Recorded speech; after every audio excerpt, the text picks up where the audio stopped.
What is going on, everybody? It is your boy, Amon's Toxic Gamer 331. Back at it with another video. And today we are going to be continuing our Mission Impossible review series leading up to Mission Impossible Dead Reckoning Part 1, which I will see Monday. And today we are going to be reviewing the fourth installment in the Mission Impossible franchise, Mission Impossible Ghost Protocol. And before we get into the actual video itself, guys, don't forget to subscribe if you're new to the channel, because number one, it's absolutely free. Number two, we're on the road to 300 subscribers. Just 68 away now, and it would really help out your boy if you did subscribe. That also goes for people that have been watching my channel for a while and haven't subscribed yet. Don't forget to like the video if you like my toxic media reviews.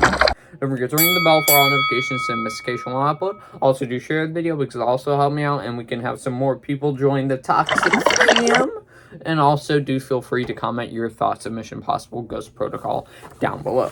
But with that being said, before we actually do the review itself, let's give a quick plot synopsis, shall we? So, transition on Shazam. When Ethan Hunt and the entire IMF agency are disavowed by the U.S. government while the president initiates the Ghost Protocol, forced to go off the grid. Left without resources or backup, Hunt must somehow clear the agency's name and prevent another attack, complicating matters even further. Ethan must undertake the impossible mission with a group of fellow IMF fugitives whose actual motives are suspect.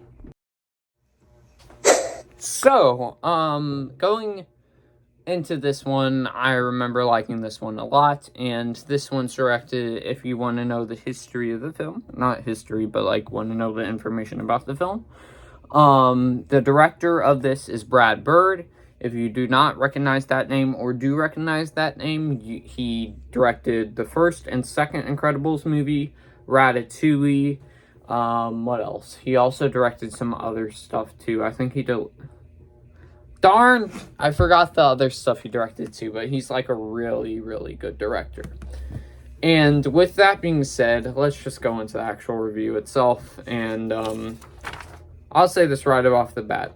This is my second favorite Mission Impossible movie. Okay, let's start off with the positives. Both Dubai power sequences. Tower sequences. Sorry. Sometimes I can't read my writing. Don't mind me. But of course, when you talk about this movie, you have to bring up the scene where Ethan is climbing the tallest building in the world around that time. I don't know if it is anymore, but he's like climbing up the side with it with these magnet gloves, and oh my goodness.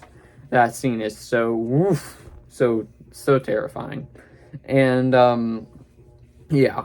It's just one of the most suspenseful scenes in an action movie yet so far. I'm guaranteed. That's probably in the top. That's probably the number one for the most intense scene. Because if you guys didn't know me, I hate heights.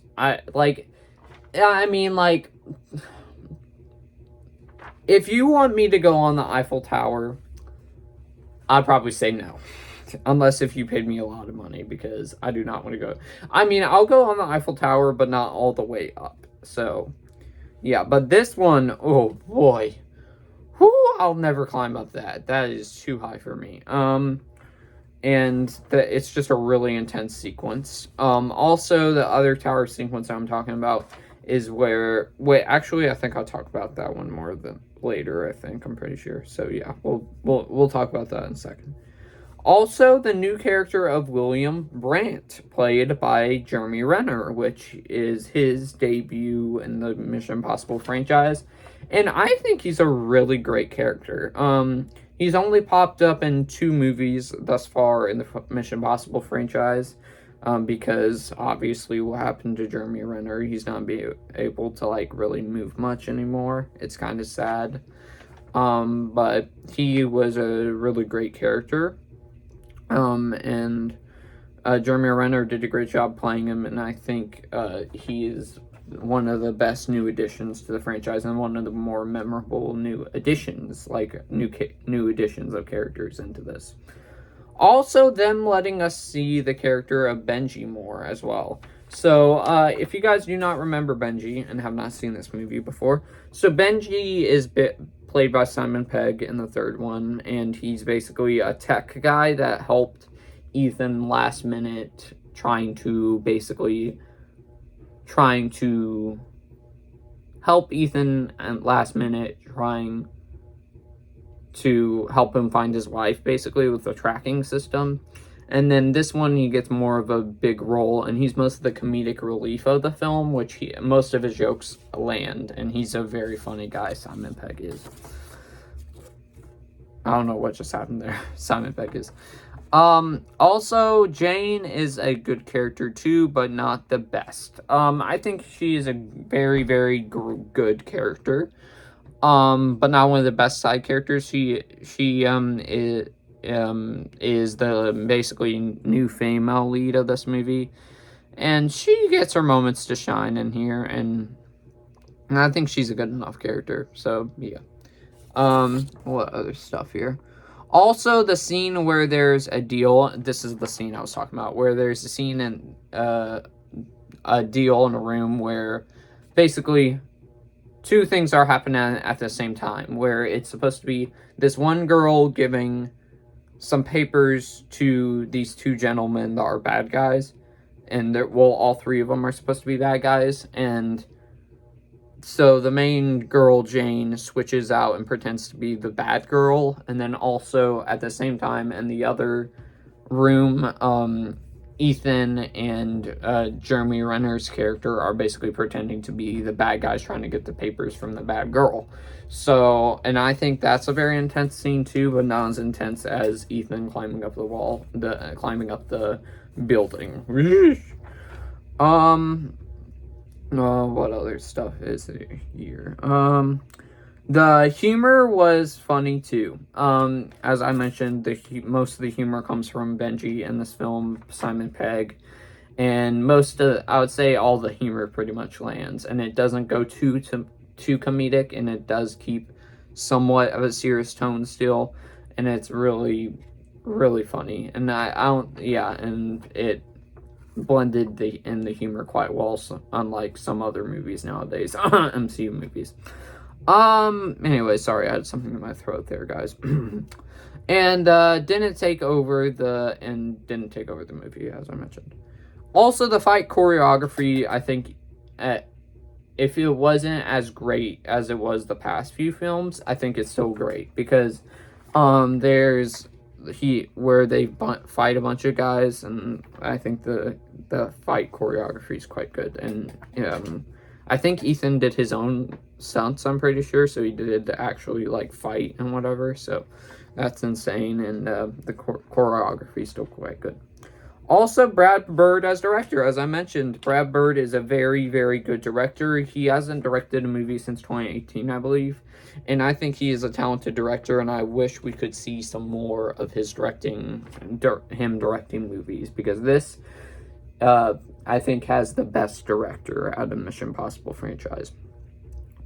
Also, there's these Russian police officers that are chasing Ethan too, and they add a decent little flair to the film as well, where basically Ethan's running away from the Russian police, and while also trying to stop the bad guy of this movie.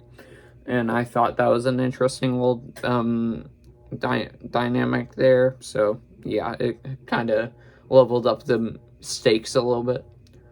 Also, the fight scene with the car elevator buying machine, or whatever you want to call it, where Ethan's facing the bad guy in the car elevator machine and trying to get the briefcase that stops the bomb from landing on the USA, basically.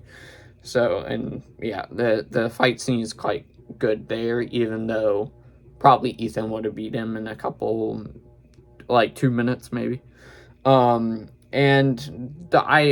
With that being said, this movie is amazing, but I only have one negative that I can think of.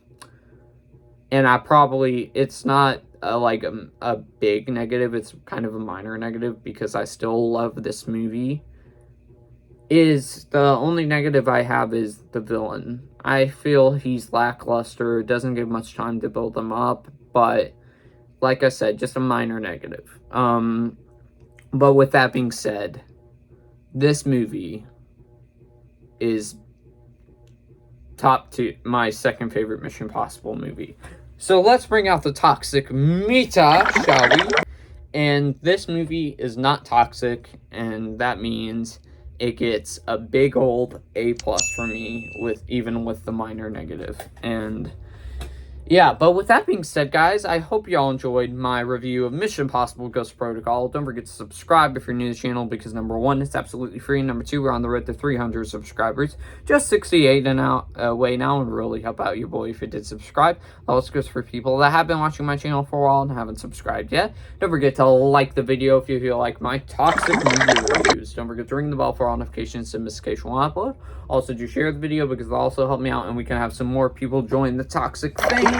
And also, do feel free to comment your thoughts on Mission Impossible Ghost Protocol down below.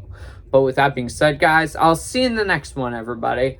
Pa pa pa pa pa pa pa pa pa pa pa pa pa.